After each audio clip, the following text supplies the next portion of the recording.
ofirraa. Isa kanaanii gubbaa jechoota irraa oolmaa kee barreessee hin galche ofirraa.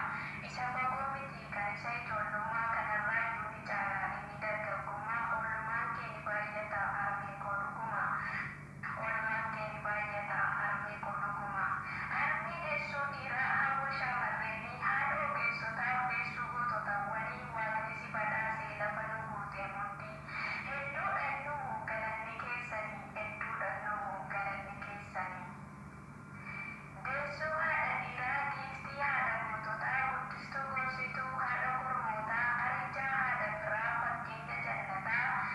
Dungoo gaafa dukkanaa ta'uu gaafa citaa gara laafettii koo harmee adii adduma gadiin kee lakkaa'amee baasu gonkumaa.